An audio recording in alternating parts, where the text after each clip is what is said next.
Is this gonna be is this a who's next? Like who's next on the road again? Who's on the road again? Yeah, might as well be. So welcome to another episode of Who's Next podcast. This is an episode where we just get a chance to talk to people who believe that success was possible. We got someone who's been Tested. He's not new. He's been here before. The first time we gave this a run, You rushed me. Yeah. Someone who's a family member of mine, but has in 2016, I don't know what happened, I don't know what it was, but quickly grew to be like one of my favorite people on this side of heaven. For the people on live that can't hear, he said I became his favorite in 2016. So he ain't messed with me the whole first 35 years of life, basically. Okay. He was handicapped half of him. Dang. Oh, the shots are coming. He said I was handicapped for the first half. Half of the half. So you was always laid up somewhere. Hey, relax, man, relax. This is horrible.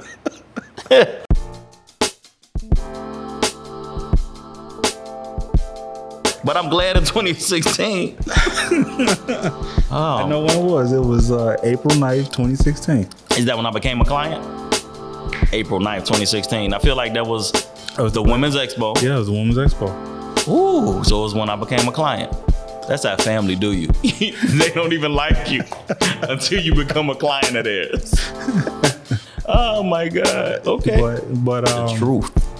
Yes, a little bit of truth. But I mean, how often did we talk? True. So, but hey, I'll take it. Okay. But it was more so what I'm referring to. Why it's the same energy, because most people who have been around me for any given amount of time know that I don't talk this much. True. And I don't laugh this much around people. True.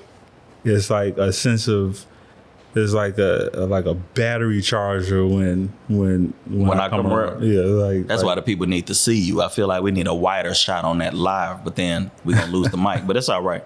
They're gonna see you on the other 4 cameras. Yeah, so we got you back because since the last time we talked,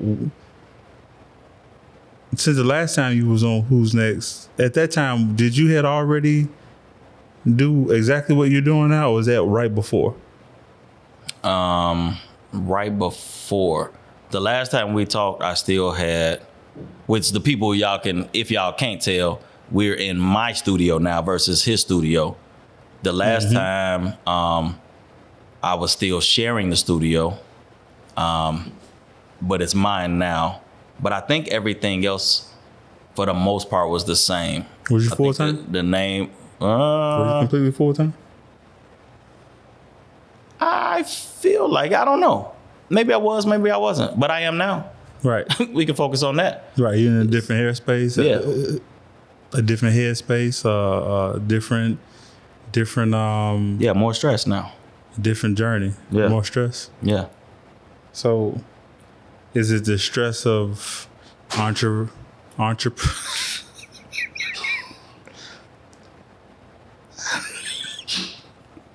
Sorry.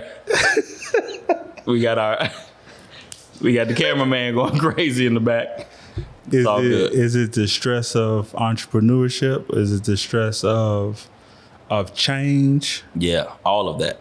Change, which I really don't like. Entrepreneurship, which means there is no dependable check on the 1st and the 15th. Right. I can't look for, certain amount of money. Everything falls on me. Right. So definitely. So before we go down the hill, what? Because it's definitely downhill. What do you like most about the idea of entrepreneurship? Is it okay? Before I even ask you that, I really don't call myself an entrepreneur. I'm more of a solopreneur because I do everything myself. True. And when you get into like entrepreneurship, that's when you have more of the vision, and the true entrepreneur starts delegating and replacing himself out of the business. Neither one of us have. No. We haven't got to that point now, even though we still fall under the category of entrepreneurship. But you're the solopreneur that you wear all the hats in the business. Yeah. So what do you enjoy about it as opposed to when you work more of corporate setting? The control. The control? Yeah, being in control of everything, really. The ups, the downs, not having to bank on like asking for permission for, and I'm not I would never down the 9-to-5er, you know what I mean? Because we need that position, and I held that position for 39 years or however many, 39 minus 16. Whatever that is. But just being able to come and go as I please. If somebody needs something, if I want to do a interview on Monday morning, I'm available. If somebody needs me to shoot out of town, I'm available. It's no permission based. You know what I mean? Like I go and come, I make things happen. If I learn something at 8:00 at night while watching YouTube, and I feel like I need to go see how that works. Right. I can just get up, go to the studio, not worrying about, oh man, but I gotta be up at 5 a.m. to go to work. You know what I mean? I can push it to 7 or 8:00 to get up because I'm doing it for myself. Yeah. That's all. Like less parameters, I should say. Yeah. Not no.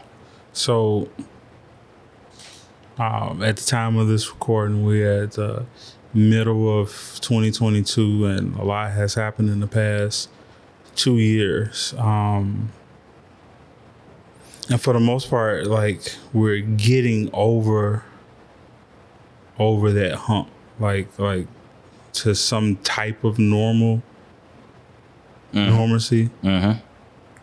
But is there any significant things that has gone on in the past 2 years that's caused any significant failures that make you even rethink the whole entrepreneur? You said the past 2 years? Yeah. Absolutely. What do you mean? But This now small bug called COVID, But now being over on this side where it's almost back to normal, is it something that's still lingering? And if it is, I mean, how was COVID for you? What was this? Any significant failures, and what did you learn from it? It's definitely still lingering. I don't think we're 100% back to where we were before COVID.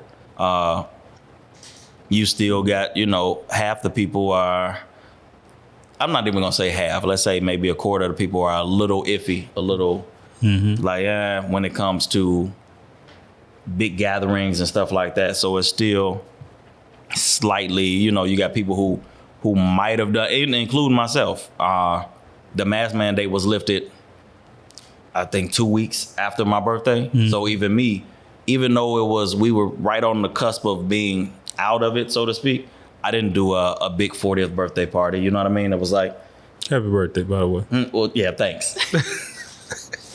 I'm learning so much in this interview. But yeah, it was just like, I don't want to do a big party because you're either gonna have half the people not showing up or wearing masks, which the mask just kind of took away from a lot. So that was a big hit going through everything. Just the business just tanked, really. I think this year is predicted to be one of the biggest wedding seasons coming back. So we'll see how all of that goes. But it's still, it's kind of like the water it's not at a trickle. It's more, it's coming out slowly. You know what I mean? It's not at full blast. So it definitely taught everybody, I think, to pivot. You know what I mean? To just, you got to figure out a different way of how to handle everything, really. Right. Every business, every industry. And we still, up to this day, like you said, at the date of this recording, from what I understand from the people that I know, we still got tankers full of trailers sitting at the ship docks. You know what I mean? because so many, the truckers got either laid off or they pivoted and quit and are doing their entrepreneurial type of things. You know what I mean? Whatever it is, like I don't think we have the same workforce that we had before COVID. And that in itself is kind of like, you know, we all trying to figure out which way the world is going. Yeah. So to paint the picture, Jamaal Raushan Photography, what does a successful business for Jamaal Raushan Photography look like? When you got your own studio, you can provide ice mountain water to your clients. Versus great value water from Walmart. A successful business, honestly, right now, as long as I can, and it's sad to paint that picture, but as long as I can pay the bills, you know what I mean? I can pay the bills, I can travel, I can eat comfortably. Like everything is pretty comfortable. Like unfortunately, I'm happy with that right now. You know what I mean? Steady growing, steady coming back. This season has definitely shown, well, this month, I should say, the weather is slightly breaking. People are coming outside and the camera is going crazy. So I can only hope that there's more of that. But I think success is relative to every person, number one. But for me, it's really, I'm really trying to get to a point where I'm taking care of me. I got money to the side. So if my mother or somebody wants to travel or whatever, you know, the retirees in the family, if they want to do stuff, it's nothing to help them out with, you know, a few bills or just pay for their trip. You know what I mean? Yeah. That's important to me. If my sister or my nephew needed something, then I'm the go-to for that. You know what I mean? That's success to me. Just being in control of business, the clientele just coming as fluid as can be. You know what I mean? Emails and phone. I don't want to say off the hook because I still want and need time for myself, but just you know, a full respect of Jamaal Raushan, the time, the pricing, and the businessman. That's all. Yeah. So you got some pretty significant people that's important. Your mom, you definitely just mentioned her. You got your new little guy, your nephew, your main man. Main man. Then you got your goddaughter that seems to be pretty important. You know? Goddaughter, yeah. And at the time of this taping, she probably mad at me because I didn't make it to her dance recital on Saturday. But my bad. You definitely just threw me under the bus with that one. But you know, Duty, I'm not sure if it was Saturday or Sunday, but Duty really did call this weekend. Like I worked my butt off this weekend. So man, congrats on being able to work your butt off. Yeah, exactly. Some people were sitting around. Some people sitting at the house going to dance recitals. No, but no. So I owe her one for that. But yeah, the important people in life. So there's, you know, might be a boo out there somewhere. Right. Might be a boo out there somewhere. Yeah. I'm not even gonna do that to you. Thanks. But we family in it. I mean, if somebody get the make and model of the truck that he keep throwing me under, that's all I ask for. Because it's coming fast. That's about the third time. Okay, let's go. But it's people that's important in your life. Yeah. You already have a picture of what success looks like. Yeah. And I want to repeat back what you just said. You just want to be able to get to a place where things is comfortable, where the people that you love in this life, that you love in this world, if they need something, you got it. Right. Because you've perfected your craft and have the business flowing where you can provide for you and your loved one. So what's a deal breaker when it comes to this business and your clients, that if a client is interfering with that, what's important to you, then that would be a deal breaker for you, right? True. What are some of those deal breakers? That if they're interfering with that part of what I just said about success. And when we say, let me clarify, deal breakers, like that I would get out of the business or that they would no longer be a client. Deal breakers or non-negotiable in your business. I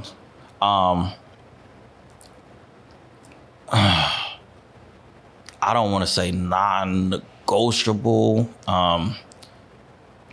because I feel like this was a question you wrote down. This was a question. I feel you. It's all right though. But I probably had this in my head already though. I'm gonna take this part out, but where a camera at on me? Oh, that camera on me? Mm-hmm. He wrote down the questions I'm supposed to ask him. Where my camera at? I copied the questions from Google and it was just real quick because he woke me up early this morning to say, let's do this interview. This definitely was a good question though.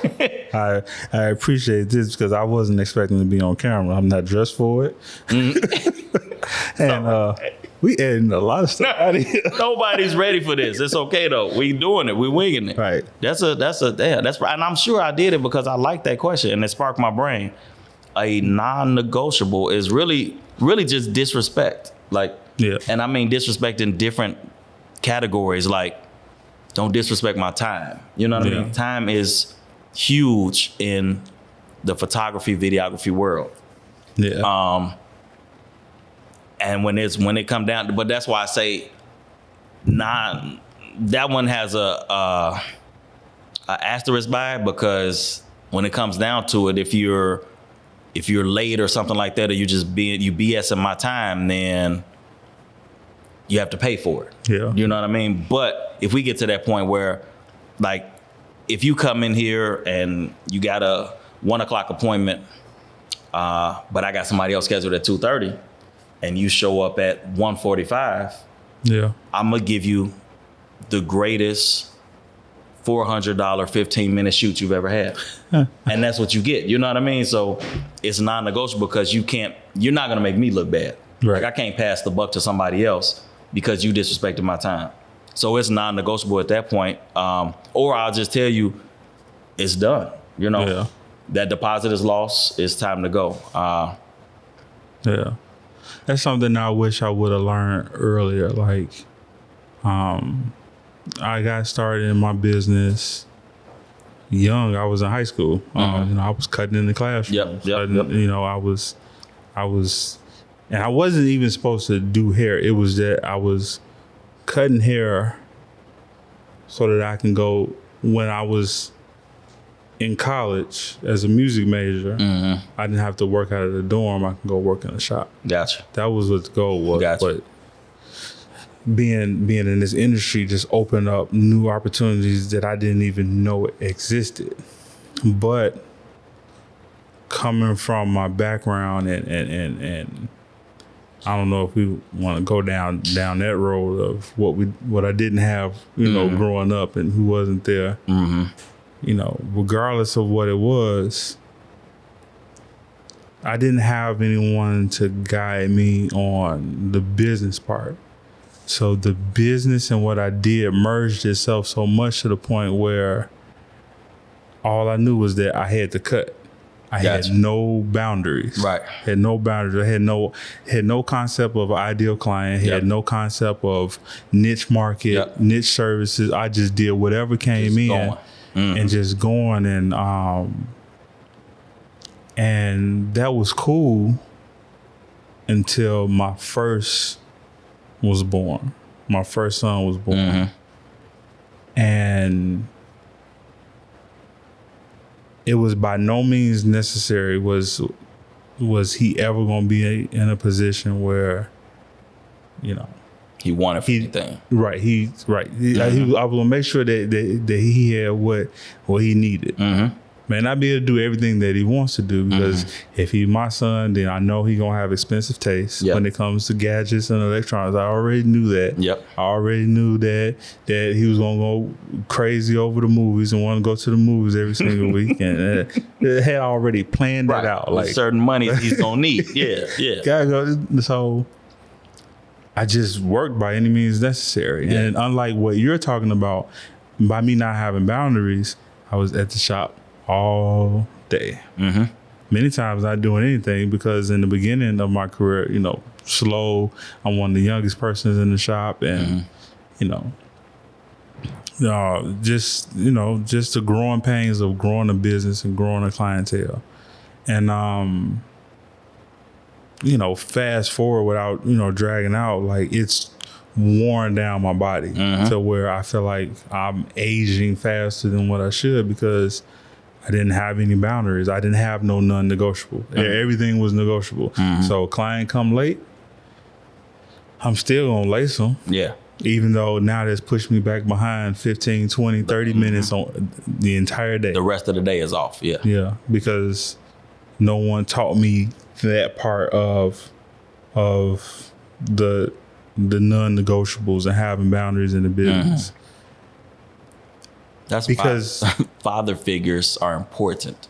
Yeah. See, you trying Bottom line. You trying to. Yeah, I'm just saying. We right. It's not planned. We're not supposed to go here, but it goes with what you're saying. Yeah. Father figures are important in not just in life, but when it comes to you growing up in business and stuff like that, because they need to show you, they need to teach you, the value in self. Really, that's really what it is. Like you and me, like even in my first years of doing this, it's like it's a way of devaluing yourself. You know what I mean? Like because you like a like a slut. That's all. You slut yourself out and you do everything for everybody. And you come late. Oh, I got you. Don't worry about it. Or, you show up and you're not even supposed to be here. Right. You just run into the shop like, hey man, can you slide me, get me in today? And I've had people do it to me like, man, my birthday is in 2 days. You think you can, this and the third. And no shade to nobody that does that. Cause I just had it, but we're not talking about you. But you do it sometimes because you can, but I think you can, like you said, you can negotiate that sometimes. But when you just legit just slutting yourself out and you're just doing everything for everybody, there's no boundaries. Yeah, it's kind of like it's a part of it's a reflection sometimes of just being human or manhood, and that's taught from the man that was supposed to raise you. You know what I mean? Like you stand on this. Your word is bond. This is what you said. This is your timing. These are your rules. You know what I mean? Like right. We didn't come up with that. So when it was time to be an entrepreneur, solopreneur, whatever, we felt like the success was in just doing, going. I'm always cutting. I'm always shooting. And it's like, until like you hit 40 and your body be like, nah, nigga. And you get the idea a little bit early, the 30s, 35 or so. You'd be like, let me change this around a little bit. But then when you hit 40, your body really say, nah, bro. Right. Like, you can't do it all. You know what I mean? Right. Make it make sense. Right. Make the money, but keep your time, keep your health, all of that. Right. So because we started our businesses 2 different ways and you came in with boundaries and expectations for yourself and you have more structure than what I ever had. One of the things that I saw with other people who had that type of structure where if somebody was late, they had to counsel, they had to reschedule, they had to do all this stuff. I always saw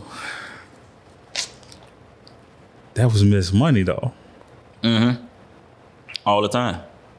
And the problems that I seen other barbers and stylists run into when it comes to cash flow, I'm thinking like, well, if you weren't so bougie, you should have took that up your game where you can get faster with your skills. Right, right. You wouldn't have to be sitting out figuring out how you're gonna pay this car note. Do you ever have moments where you feel like the boundaries that you set up around your business, the structure with like your timing and who you take, who you don't take, whether you do last minute gigs or not,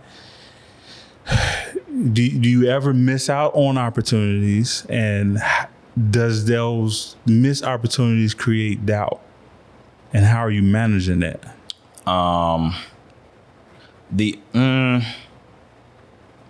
Not really. The only time, I guess that's going back to where it should be a non-negotiable.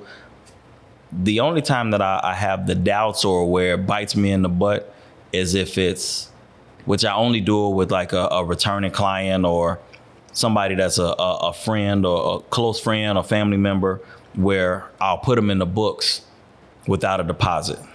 Yeah. Yeah. So that's when it really hits me, and it'd be like, you knew better. You know what I mean? Because it'll be those times when that person will cancel on you. And in your mind, the first thing you think of is, now I got this free time where I should have been making money, but I set it aside for somebody who didn't even put a deposit down. I did it to myself. You know what I mean? I feel like those people that make it into our books without going through proper protocol, I feel like they like paid actors. Like someone sent them to the business to see what the reaction like a secret shopper almost. Because they're always, I know exactly what you're talking about. Yeah. Anytime I go against policy protocol and somebody books an appointment without going through the proper booking channels, it's always a no call, no show. They're extremely late. Or my favorite is they say, oh man, I only need something quick, and then before you know it, we an hour and a half, because you like a kid in the candy store. They need this and they need that. It all. Then they need to stop and eat. Gotta do it all. Yeah, that's the secret shoppers. Yeah, I don't do it. That's the beauty of it. I think because I respect time. Yeah. If I ever get on the Michael Banks books, on the outside of the protocol, that's like, those probably the times when I'm the most on time. You know what I mean? Because it's like, I know you did a solid for me. I have to respect that even more.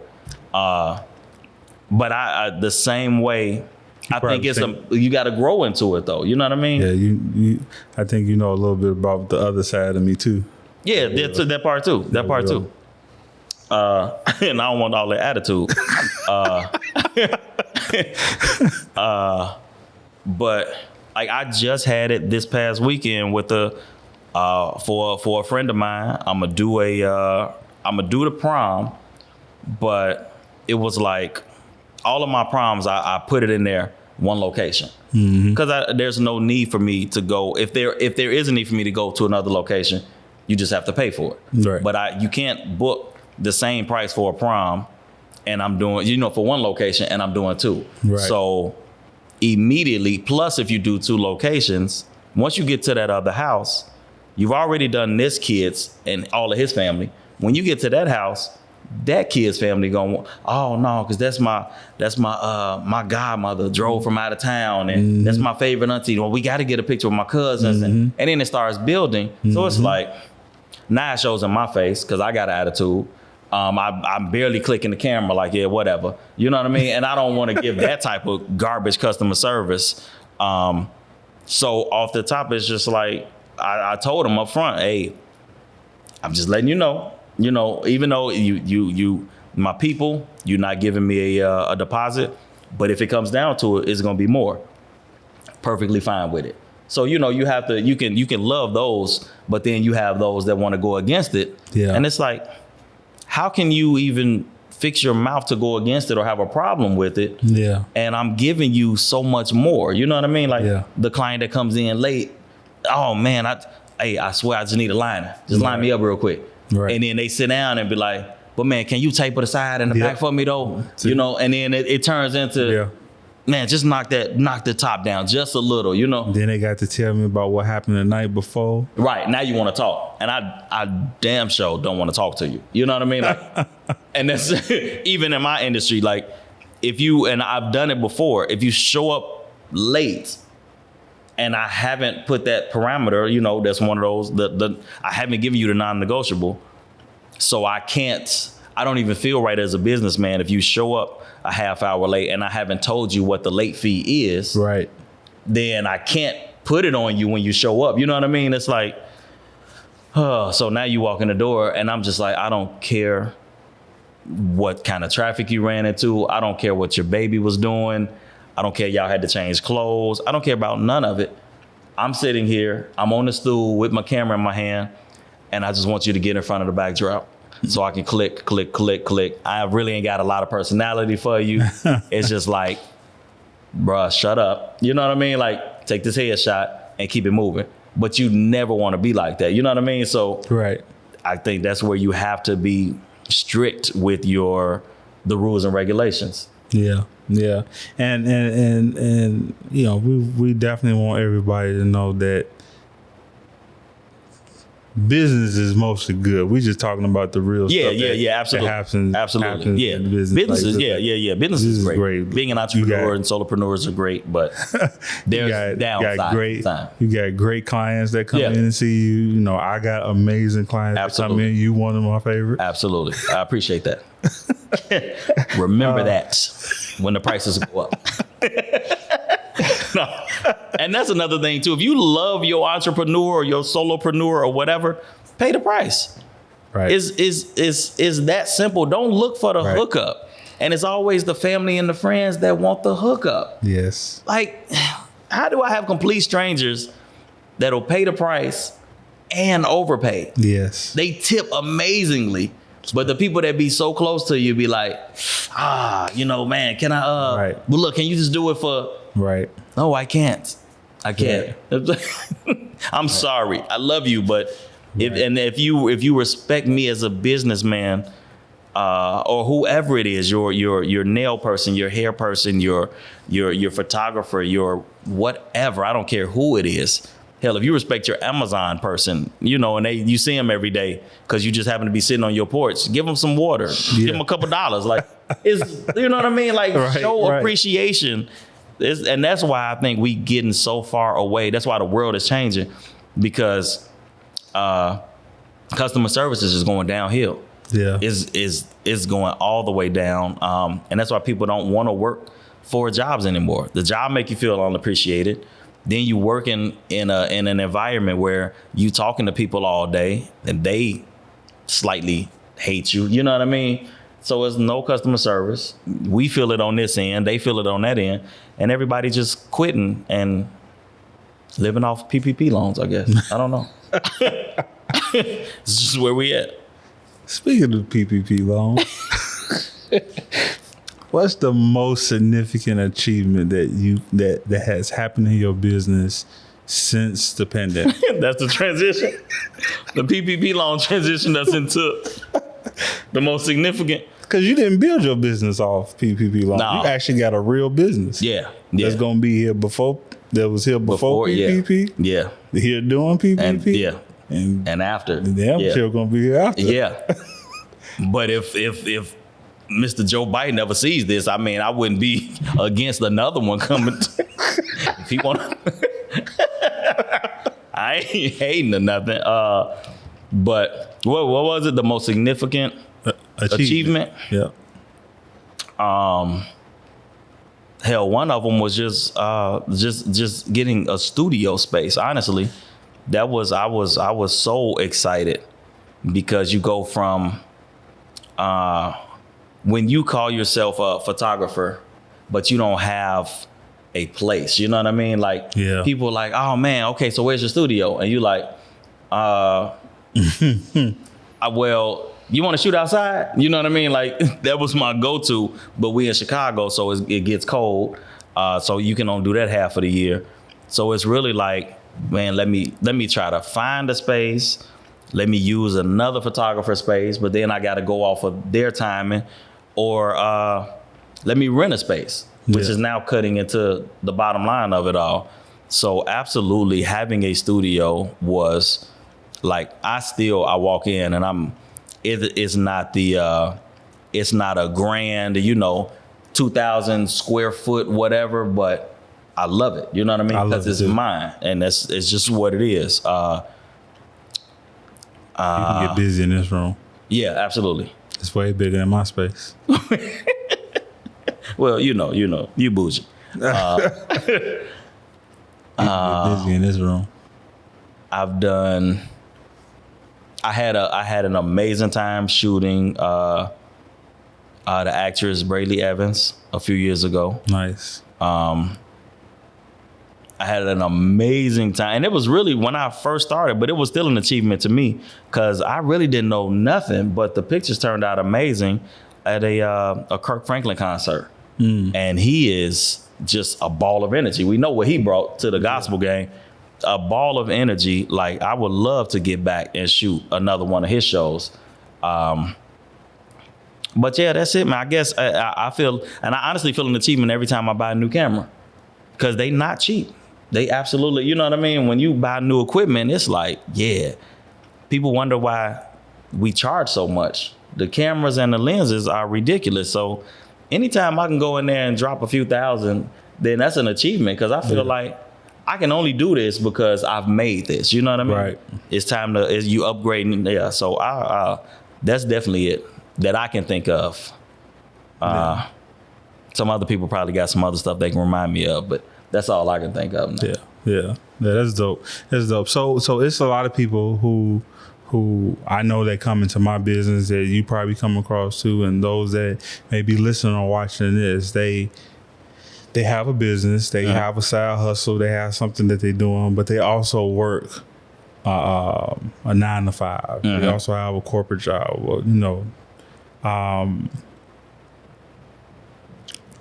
Unfortunately, I didn't have that experience. I mean, my last job that I had, I was like 17, 18 years old, and I got fired. I got fired. Your destiny. You wasn't meant to be there. Yeah, I fell asleep on that job. I was like he woke me up off the desk to let me go. I had slobbed all over the paperwork. So, by the way, hey, I'm glad you had a good nap, but you can see your way out. But good job. But it's a lot of things that I personally missed out on that structure. Yeah, I feel like if I would have had a 9 to 5, there was something about structure and time that I would have been able to take from that 9 to 5. Yeah, but you have that experience. Other people have that experience, and they're doing both. When did you know that you wanted this to be the thing? Like when was that moment, and what was that experience? I knew I wanted to be an entrepreneur. When the man tried to hold me down, that was it. No, in a sense, that's the honest answer though. Like, I'm slightly a rebel. You know what I mean? Yeah. I don't like to be confined. I don't like a lot of rules. After we just got through talking about how many rules I give other people, but call it the control freak in me. I don't know, but I didn't. I would say I knew I wanted to be an entrepreneur, but I thought maybe I could do both for a while. I knew it was over with for me. Because I actually tried the entrepreneur thing some years back, I think 2012, so like 10 years ago. And I just wasn't ready. And it's crazy because that's almost about when I picked up a camera, like 2010. And I thought, 2 years and I'm gone, just young and dumb. But I went back to work for AT&T. And working for AT&T, you get 6 months of, I guess, training or whatever. So you're only working Monday to Friday. Right. Still great. Soon as that 6 months is up, you're on the deck, you on call, and pretty much you can say goodbye to weekends, holidays, and evenings. So I mean, like any of us, if I need to call AT&T, Xfinity, anybody to come do work on my home, and I work a 9 to 5, I really need you there after 5. So all the evenings, all the weekends that people are normally home, I was working, and it cut into the photography business tremendously, to the point where it was just like I was saying no so much to people, or just kind of faking it like, no, I'm booked. But really, I was just working for AT&T. Yeah. They took up all my time, and that was, once I did that for so long, I was just like, I can't do this. You know what I mean? I actually missed out on a trip to, I think it was either Cancun or the Dominican. A friend of mine, he was getting married. It was all, paid for. He wanted me to come shoot his wedding, and I had to turn that down. So it was like a slap in the face, like, bro, I can't even take a vacation. Like, this is a paid vacation. So it was stuff like that it was really like I had to put the value and understand that my time was just worth more. So leaving AT&T, took a hell of a pay cut, but I went to another job for whatever amount of time where I knew I had weekends off. So it was just a Monday to Friday, 9 to 5. And that's what allowed me to go crazy in the photography business and get myself prepared to leave corporate altogether. Nice. Yeah. It was really just a time thing, a control thing. Like, I don't want to be up. Like, I damn near, if I could have cried, I probably would have cried. But it was the wintertime and the tears would have stuck to my face. I was up a pole for AT&T. You had to climb the pole, and you 20 feet in the air and snow coming down. I got an old picture. Face covered in snow. But it was just, I was like, this ain't the life for me. And it was like 7 at night. Like, the sun had went down. I was just up on that pole. Like, I couldn't figure out whatever issue it was. So I had to call the control center or whatever. And I'm waiting on them. And I was just looking around like, this is not life. Like, I should be home. I should be warm. But I'm just up here on the pole. But if I came down, I knew I wasn't going back up. So that's why I stayed up in the air. That was it for me. That moment being up in the air. That moment. High and lifted up. Just closer to God. You know what I mean? I was just up there in the air like, I hear you. I shouldn't be here either. I know I shouldn't be. But that was definitely it. That was one of those moments. And then almost getting attacked by somebody's dog. That was another one. Yeah. Like, going to do a favor for one of my AT&T buddies. Like, hey, man, go grab that dish. I forgot to get the dish out the yard. And I was like 2 blocks away. I was like, yeah, I got you. I'll grab it. He was already on his way back to the house. And I went in his backyard to go grab the dish that was sitting right on the fence. And I walked and I grabbed the dish and I started walking back. And this dog is like, this pit is charging me full speed. And I couldn't do nothing but just look. And I took like 2 steps back and then fell. Like the people in the scary movie. Like, so I don't even look at horror movies the same way no more. Cause I'm like, that was me. I fell, and this dog, it was like right at that moment, like right here, the chain snatched him back. Oh. He was on the chain. And that was like, I jumped the fence, went in the alley, and walked around the entire block to come back to my truck. You can have this yard, sir. I'm okay. This is your yard. I interrupted you. And I was just like, my life is in danger in these streets. I'm getting snowed on, chased by dogs. Yeah, that was it, man. Life changes happen at AT&T, man. I just knew I had to do something different. AT&T really got me ready to be an entrepreneur. Yeah, if you can survive that. Yeah, you're right. Survival of the fittest, man. Forget that. Yeah. Yeah, so what was your exit strategy? Like what was that transitioning? Because I'm sure somebody listening to that, they probably feel exactly what you're saying. They like, man, I had it, but it's scary to make that first step. What was that like? I'm still scared. Just because it's an unknown. You know what I mean? Yeah. The first step, I definitely working. I guess you try to pad your account as much as you can. Okay. Because you about to make an exit. Step 1, stack your money. Step 1, yeah. Step 1, stack your money. Step 2, as much as you can, you got to mentally prepare. You know what I mean? You got to know that it's going to be a hustle now. It's going to all be on me. So get ready mentally. Preparation.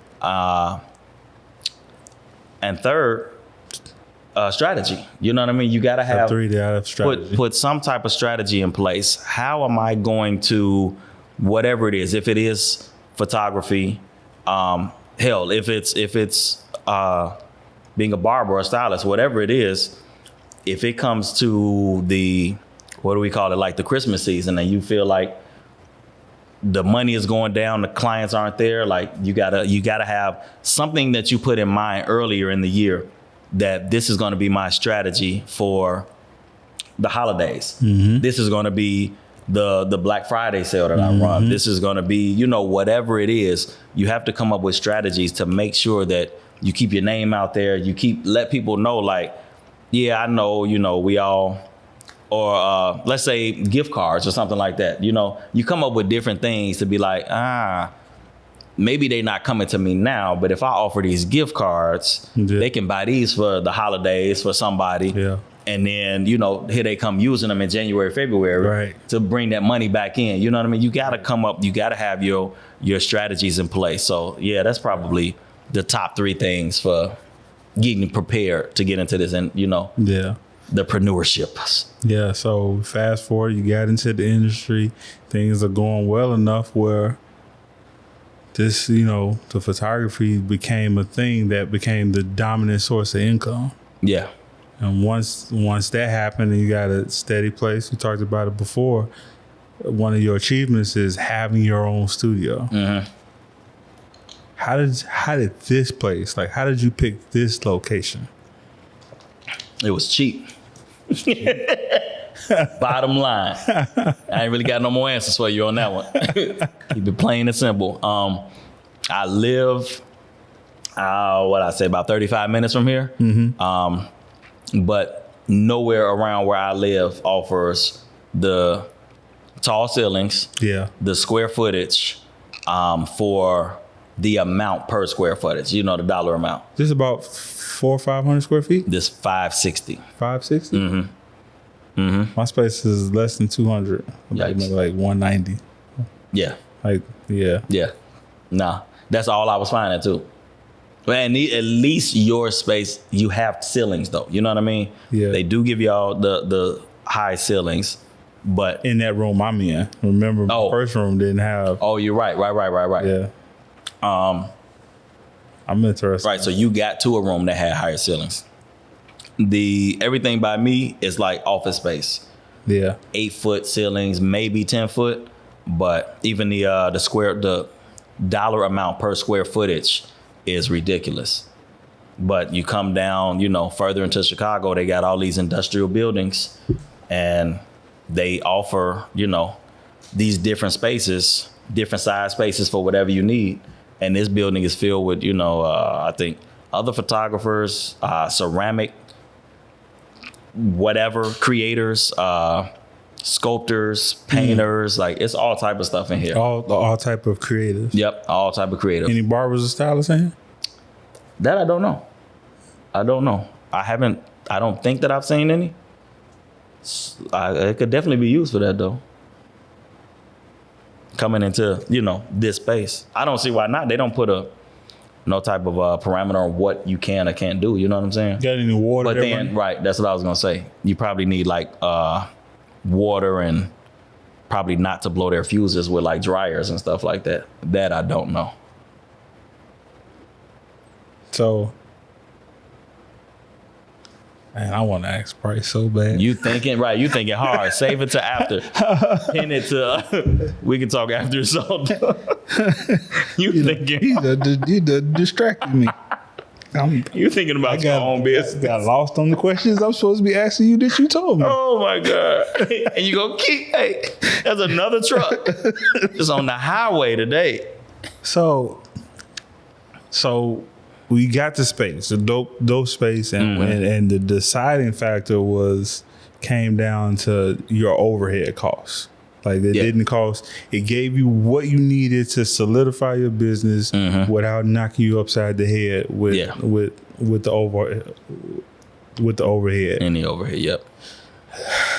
That doesn't, having the space, having the skills, having income, having clientele, you know, That's great, but have you experienced that you still have a weakness in your business, a weakness in your skill set, a weakness in the infrastructure? And what is it? The weakness is, we're going to get into the nitty gritty. It's a couple weaknesses, honestly, that I've been peeping. The weakness is I don't finish what I start. I've run into that. Like, I have these grand plans and I say, I'm going to do this and I'm going to do that. I'm going to do that, to the point where I just kind of stop. I have to stop talking a lot of times because and I think that boils right over into the weakness of fear, between fear and doubt. You know what I mean? Yeah. Like feeling like I got this plan, I'm finna go for it. I may get halfway, 70% there, and then something will tell me, that's not gonna work. Or something I wanna put out on social media and it stops me and I'm like, don't nobody wanna listen to you, you know what I mean? Or hear about that topic or different stuff like that. So those probably the two biggest things that kill my structure sometimes. I come up with the plans and then I just kind of talk myself out. Like, I don't execute just because of whatever reason. Feeling like it's not good enough, or I'm not good enough personally. Right. You know? That's real dope that you're honest to express that feeling of I'm not good enough. Like in Chicago, we don't really do that. Everybody is so arrogant. We the best. We the best. Yeah. Nobody's better than me. Yeah. They ain't nothing. You know, like we tend to do that. That's why relationships fail. Wherever my camera is, that's a problem. Because relationships and businesses go hand in hand with that. You know what I mean?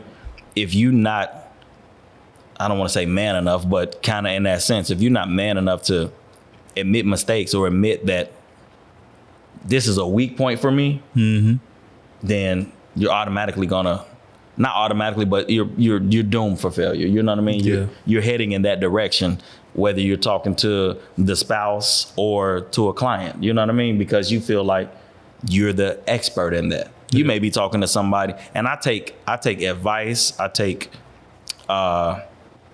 tips, tricks from anybody. I don't care if you're a photographer or not. You may look at something. Now, 9 times out of 10, if you're not in the industry, you probably don't know what you're talking about, but I'm still smile, and I'm gonna take it in. But sometimes people do say stuff. If I'm in the middle of shooting and I do something and somebody's over my ear and they say, oh man, you should put your foot up or something like that. Ding, like if I do have her twist and put her foot up or something, it makes for a totally different and dope picture. I'm gonna take that in. Like, so, but if I'm the best and I don't have to listen to anybody, right? Then I don't take anything in. I block everybody out. I'm doomed for failure, because it's like, bro, you could have made that 10 times better had you just listened. Or the person that tapped you on the shoulder and said her hair's out of place, can I fix it? And you're like, oh, I'll fix it later in post or something like that. Why do you want to spend your time on the computer fixing what they could have just went and calmed down real quick? Don't be that arrogant. You know what I mean? You got to admit weaknesses and weak points like that. It sounds like you saw somebody do that before. Oh, absolutely. Yeah. Even saying to another photographer, hey, the hair's out of place or something like that, or let me fix this button. Oh, don't worry about it. I'll do it later. All right. As long as you doing it, I don't care, but that was pretty stupid of you. Like, you're that arrogant. You're that so caught up in self that you won't even let people kind of help you out, so to speak. Yeah. That's pretty dope. I think I officially want to find some way to make you a part of what Art Gallery Image Studios become. I'm saying right here on camera. Right here on camera. I just had this thought. Just like everybody hears it. It's gonna be my first what do we call it? Subscription-based client right here. Monthly. Let's get you on a rotation. I wanna make you a regular personality that just shows up, because I feel like out of everything that I've heard you talk about today, you didn't try to push the conversation towards how dope you are and how people just need to just listen so they can get good work. It's real honest, and I think that type of honesty, that type of transparency, I'm sure that bleeds over into how you converse with your client. And I'm sure you're understanding at times of what the anxiety a client might be feeling being in front of that camera, especially if they only doing it for business, for their own personal brand. Right. So, you know, you're more on the empathetic side. And even though you've arrived to a certain place in your business, a certain level of success, I'm sure you see far more than what this is right now. Absolutely. Do you have a favorite quote that do you have a favorite quote that like keeps you pushing? After you said all of that and gave me those props, you asked that question. And I put that, I know that I gave him that question to ask me. And I hate that he asked me now, because the favorite quote is "shit happens." That's it. That's I feel like that is the epitome of life, business, relationship, everything. But you have to, I say it in a funny way, shit happens, but it's literally like it does. And your successes and failures are based on how you handle the stuff that's thrown at you. You know what I mean? That's really, that's it. It's going to happen. Who quoted that? I don't know. I feel like Aristotle or somebody. Plato. Yeah, Plato. Somebody, because those are the only books that I read. Only the top. There was somebody like that. Michelangelo or somebody said. Actually, you know what? We know who said it. Forrest Gump. He said it in the movie. Shit happens. And then he wiped his face and he made the first emoji on the t-shirt when he wiped the mud off his face. Oh. And it was just the two eyes and the little smile. Come on, Forrest Gump. Shit happens. And they did a bumper sticker. We gotta have a B-roll clip of that. We gotta throw in. Gotta add in the Forrest Gump. Yeah, that's my mentor. Forrest. He ran. And when he broke out of those leg things, he kept running. Hey, get a shot of them kneecaps. You're breaking out. I'm breaking out. I'm breaking out of these pants that are constricting me, and I'm just going to be running, and I got to go.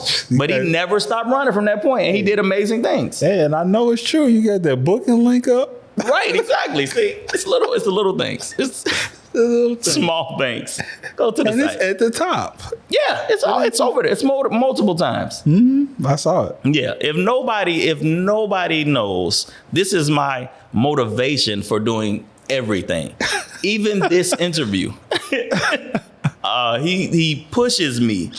That should have been the question right there. Who pushes you? Sometimes more than what you even want. It took the cousin who really didn't like me till 2016, admittedly, in this interview, to, for real, I guess, kind of show me my own potential. You know what I mean? To show me what I can do or what's possible, and just to kind of get me out of my shell. Like, no, make this change, make that change. This will be easier for your clients. So, and I think that's just experience. You know what I mean? I had the 9-to-5 structure, but you got all the years of experience. Surviving. What interchangeable terms there. Yeah.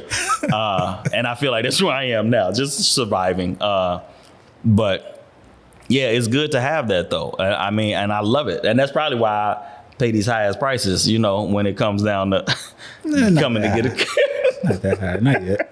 Not that high. Yeah. Not yet.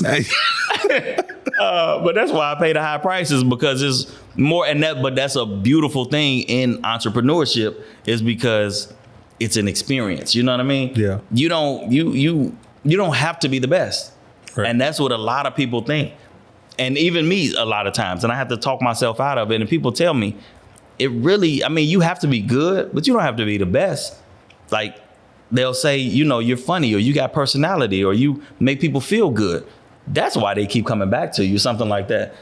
I come into your studio and I can pay and I'm driving. Hell, I drive longer to get to your studio than to mine just to come get my beard cut and shaped up and everything. And I have no problem putting that on social media all the time, because it's a dope beard, but we've probably sat there and talked about business, or it doesn't even have to be your business. You will tell me about some photography stuff that you learn. Like, man, you should try that. Yeah. So to have that type of relationship with the person that's providing you a service, it's almost priceless. You know what I mean? Yeah. I guess that's why. Yeah. I mean, it's a price on it, but I pay it weekly. Except for this week, he left me bogus and then said, "Let's do an interview." But whatever. Hey. Hey. So, that's when your entrepreneur is full of crap. We're gonna make this a short and put this on Instagram. When your entrepreneur says, "Hey," bottom line, it's some BS gonna be followed by that. I want every camera to pick this up. When somebody says, "Hey," it's whatever comes next. Whether it's silence or words, it's full of shit. That's it. Somebody be like, I got to your studio before you did. Hey. And that's it. That's all you got to offer. Because that's it. It's just, hey. Hey is pure bullshit. Yeah. We gonna make that a short. I'm requesting that one as a short. I'm gonna put that out there. Oh man, because I love talking to you. Yeah, absolutely. All our conversations are dope. Yeah, and you really gave us some insightful questions here. Right. I gave some insightful questions. Hey, look at the bottom line of it. I don't know. They say be humble, but maybe I'm too humble. You know what I mean? And I feel like being too humble is a handicap sometimes. But like you said, to talk, if I'm a giver interview, if I'm gonna talk to people, I always want to be real, open, honest. What is it? Who's my man? Mr. Michael Todd. Everybody knows I follow him. And he always says hot. He quotes hot, humble, open, and transparent. Yeah. And that's the way that you have to be. And that's why people will follow you, because you're not always big up in yourself, or, just saying, like we said, the arrogance. You're not arrogant about it. Just being humble and being straight up about being a business owner and just being who I am. It's just me. That's all I can offer you. I'm going to try to give you the dopest of dope. I'm going to try to give you the best of the best. But the best includes me. Yeah. So this fool, you got tears in your eyes. Wipe your eyes, man. I got an interesting question. Okay. I hope Mike Todd, he's dope at what he do. I enjoy listening to him. I do. A couple of months ago. Don't do that. He had a little situation that happened. True. How do you like how he handled it? How he handled that situation? And what did you learn from that? And have you been able to implement that into your own business? Yeah, low key, I kind of loved it. I hated the action. Love you, Pastor, but I hated the action. He saw the response, and instead of ducking behind it, he responded to it. Yeah. And I'm sorry. I watched myself do it, and I was disgusted by it. So I'm apologizing to that man, to everybody, all the churchgoers, and the Transformation Nation. Yeah. I'm apologizing to everybody. And I think that you have to do that. You have to step outside of self sometimes. Like, again, with that, you can't be that arrogant to where you're not listening to the people. You have to be like, okay, if all, this is the entire response, Yeah. then I had to do something wrong in that. Yeah. Let me speak up on it. Yeah. In transition or in comparison to whether we agree with it or not, somebody like a Will Smith, who also just went through something. Man, it's like we thinking the same thing, and he's silent. He's silent. He's not saying a word. And it's not even that I'm calling for Will Smith to make an apology, because there's a lot of men out there that's just like, he was over it. He was tired of it. Yeah. And maybe he was. Yeah. But you're not saying a word. You're not addressing the issue at hand. So what are you going to do? You're just going to wait a few months after you've been silent and then pop back up and, throw some jokes out, throw a couple Instagram videos or some new movie that you got coming out. But what you did was never addressed. Right. And I think that was the same way with Pastor Michael Todd. You can't do that this Sunday and then hop back on stage next Sunday. Right. Get back in the pulpit and just say, and just act like we didn't see what we saw. You gotta address it at that, So it's just taking accountability, which is a huge thing in business and life, in relationship. Right. I think they're all tied together. Right. That was a good segue, because one of the things that I heard you say before we get out of here is that one of the things that you struggle with causes you to talk yourself out of some grand idea. So on camera right now, you nod your head yes. That means that you're committing to accountability. That means you'll share some of these big ideas I'll share with somebody, right? I mean, right. If somebody. if somebody says what? You just share some of these grand ideas to see if we could, bring some of it to light.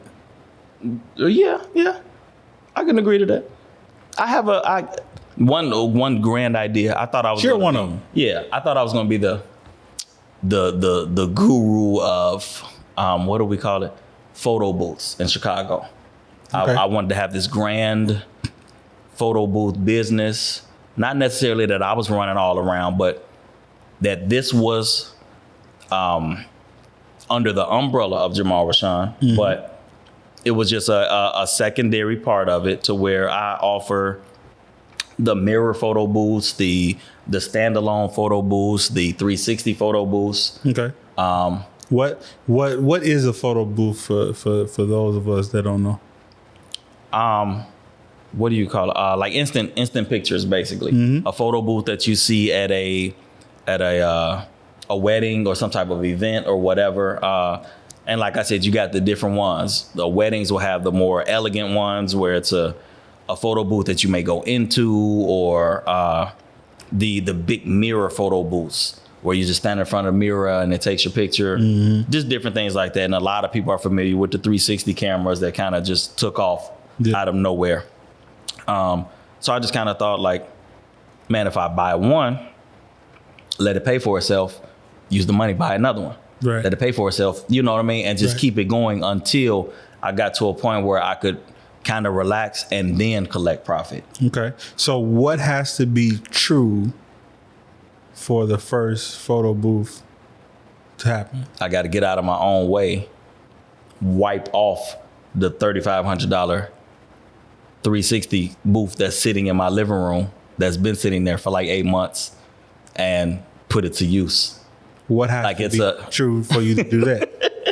I guess I gotta buy another coffee table and not use the 360 as a coffee table. That's first. Be true, honestly, I have a little bit more money to put into it, just for the different electronics that have to go with it, and set up a site and learn how to actually, to use it. And I think that's why I talk myself out of things, or I don't follow through with things, is because, let's just say laziness. Let's just call it what it is. I'll get so busy with the photography that I don't sit up and I don't put the amount of time that I need into learning how to come up with the different, I don't even know what you call them, but you know, when you do something, they have the little template around it, learning how to use those different programs. I don't commit to learning how to use those programs. And I'm absolutely against doing anything or putting out anything that is not of the utmost quality. Yeah. But who determines the utmost? That's what I was going to get into. Yeah. I determine utmost quality for myself. And we've had this convo before where me and maybe a firstborn child of yours, we don't, we're slow to do things. You know what I mean? We're steady wanting or thinking that it has to be perfect. It has to be perfect. Right. And it's like, yeah, but who says what perfect is? Right. Why are you waiting to do it? You know what I mean? A website. Right. You don't want to launch it until, in my eyes, I'm looking at it and I'm like, yeah, that's the best. Yeah. But it's never the best, because even when you launch it in another week, you may see somebody else's website and you're like, oh my God, I want to do it that way. And then you're going to change it. And then the following week, you're going to change it again. So why not launch it now? As long as it's not completely crap, you know what I mean? It's just not just a blank page. Just launch it. Right. And it's so much, you sit back and you're just trying to perfect things. But all of that perfection pushes your time back so far, and you miss so much opportunity and all of that type of stuff. Yeah. Yeah. Hope you're listening. So this photo booth, this is interesting. It's a coffee table. It's a coffee table that could be a photo booth. It could be making money. It could be making money right now. Well, you don't have to focus on it. I just spoke about it because you asked me that question. I feel like you're finna go deeper. I'm just dipping my toe a little bit. Just a little dip in the water. Just a little bit, right? It's like, do you need to be there to operate it? No. And that's what I wanted to be. I want it to be to where I have people that take care of this. Like, I don't want to do it. And that's does what really an operator need to be there?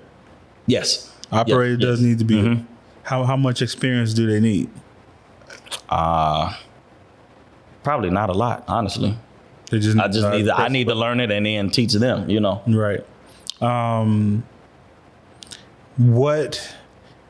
How does it benefit the person renting this photo booth? Like does it allow their guests at their event to be able to snap memories and stuff with their friends, and it's like a is little it one of video. those things? Yeah, a little short video clip of the thing spinning around you, and you get the what do you call it? Like media that you can share.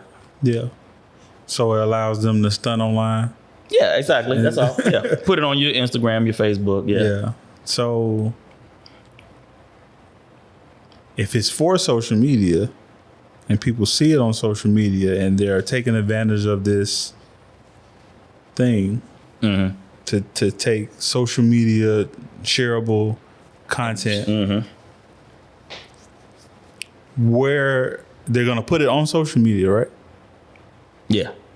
So the person that didn't go to the party, that didn't go to the event, that wasn't invited to the wedding, they see it and they experience it on Instagram online stories, Facebook stories, posts, stuff like that, correct? And then it causes the person that wasn't there to say what? I wish I was there. I wish I was there, right? And then it causes them to dig a little bit deeper to see who else was there, what else was going on. Oh, absolutely. You got to see who was there. So now they want to see if they can get one, they can throw their own party and not invite people. Right? And I'm going to get the same 360 that was there at your party. So it sounds like most of the activity is on social media, right? Yeah, absolutely. So it sounds like you needing a website is irrelevant when all you need is a landing page that's connected to your my site. That's just when they're on your social media profile and they click that link, they see it right away. Boom. Right. And they can just They don't even have to go to your website. Yeah. That's $12. Okay. Let's go. $12 is one landing page. Hey, you're right. I knew where he was going with this. It's always a setup, so he can try to make things very simple. And this is why I hate talking to him. Yeah, I hear what you're saying, but So we got $12 right Yeah. there. That's $12. Yeah. Really, it's not even a $12 expense. first, I said there's more. Linktree is Why- $6. Cut. Interview over. I told you there's more electronics to be bought. It's not just a $12 investment. I got more stuff to buy. Cut. We're done. Okay. What's the last? What else got to be Give me brought? some more. What, huh? What else got to be brought? Apple products. Oh, God. I hate that I even had to say that. Well, you got to get an iPad. I need a phone and a pad. You need a phone and a pad. Yeah. Okay. Yeah, and then just learn. Does how it have to be the Pro? Does it have to be the Pro? No, I don't think so. Can it be a Mini? That I don't know. Or it can just be like an Air, right? Like an iPad Air? Oh, like the iPad part? Yeah, I don't think that matters at all. You Yeah. don't think that Mini, matters at all? $4.99. Come on. Let's go. iPhone? Yeah. Does it y'all have to cut be this. iPhone? I just want the camera to look at my face while he's talking. Does it have to be? Yes. It got to be iPhone? Mm-hmm. Okay. Does it have to be your iPhone or the person that's renting it? The person that's renting Oh, no. It has to be mine. I know. I get what you're saying. No, mine. So it comes with the. So you yeah. got to be the one to provide it. Yeah. Does it have to be the Pro? I don't believe so. No. Just a camera on it. $700. There we go. That's $11.99. He just okay. Let's keep going. Hey, that's if you That's get $11.99. No, so that's actually $12.11 the 12-11 because he just said it was $12 for a website or something like that. Yeah. So yeah, It's more like $6 a month. $1,211. Why are we calculating this? Huh? So I'm gonna round up to You'll know when $1,300 they end the video before we get here. Just for just letting them talk. For what? under Under okay. 1,500 probably. So Yeah. let's just go 1,500. Mm-hmm. What has to happen or what needs to be true? These are the conversations we have in the barbershop. For 1,500 to be available to make this investment. Do you have to raise this money or is it sitting somewhere? No, it has to be raised. Of course it has to be. it What do you mean? PPP I don't want to. going Yeah, I need another Joe, sir, Mr. Biden. I need another, not even PPP. I just need a stimulus. If he give me another $1,400 stimulus, then I got a business. Or if you book 4 photo shoots at $400 a piece, that's $1,600. That'll even give me a little wiggle room, and then I'm good. Or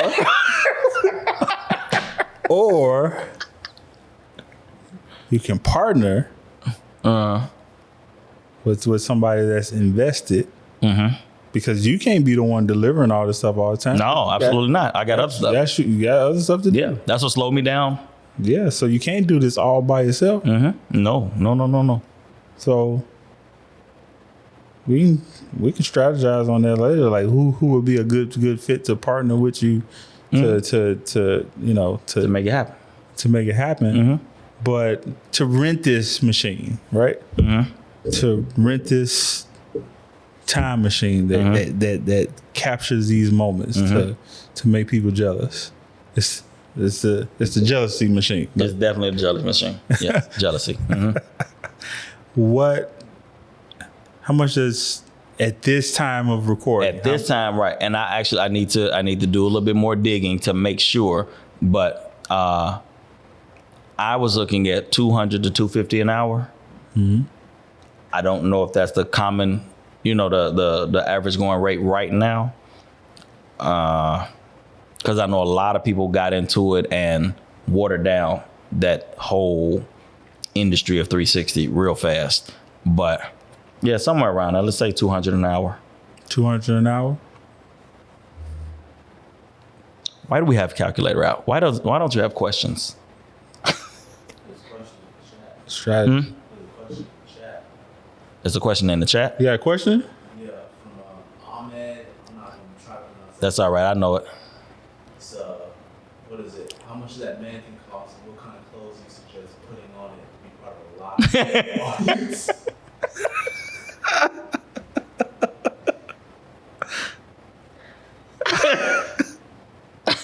And a Waldell Lawrence responded, "I can't stand you." Yeah, basically. That's a good response to that. That's a great response to that. I don't even know why we had to put her behind me. This was a videography eyeball type of thing. They wanted to make sure, it looked like somebody was getting a headshot behind me. So whatever. Or I could be in a department store. Who knows? You know what I mean? And I'm selling sundresses. I don't remember the price. She's priceless. She's important in this business. And forget you in the clothes. Next. Oh, that's great that somebody was on live watching. They decided to tune in to what was going on. Throw in, just jump on in. Yeah, it sounded like it was working. Nah, whatever. Yeah, I mean, it was good. Nice tactic. Nice tactic. Yeah. I appreciate anybody who watched this, who tuned in and tuned out or stayed on or who's on now. Thank you. Because I know it's been long. I've been on live a long time. Yeah, you've been. I don't even know the time. What's the time say? All them questions. Look at he's looking. Something stupid came through. I know it did. He said, "Do you use lotion from the dollar store or oils from the buddy on that?" To butter what? He said, "Do you use lotions from the dollar store or oils from your buddy on 95th?" Hey, not the one on 95th. It's from the oil man that be in the clubs. The dude that sell the oils. That's who I use. Is this still Ahmed? Yeah. Okay, yeah. Let's go ahead and end this live. He said, "These are the type of questions people want to know." I love it. Hey, This is what is they this wanna it? know. Is this all that we have for Jamaal? Was there any other questions? Oh, where can people find you and follow you to see this journey of the 360 machine, to see the new attractions that you're gonna put into the studio? You're gonna be starting another Man Up podcast. I gotta do that. Yeah. I get it. The different inquiries from the guys. Probably at least once a week from some different, somebody, or they're sending me something that somebody else did.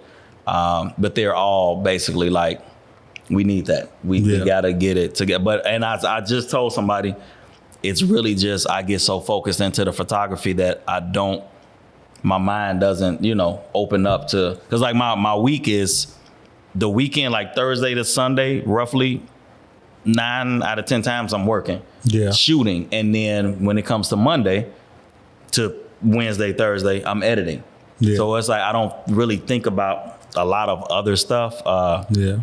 But that's needed. And that's something that I really, really want to get more passionate about and for real put it out here. So So we want to follow that journey. Like, so what's the best platform to kind of stay tuned in with you?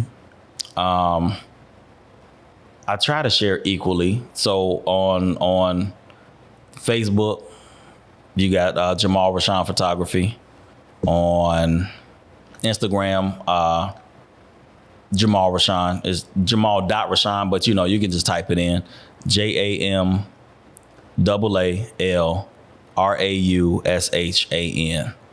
And that's the website as well, JamaalRaushan.com. So really, just type in Jamaal Raushan. Something will come up. Some images, something will come up. I've been vain enough to Google myself before. I'll admit it.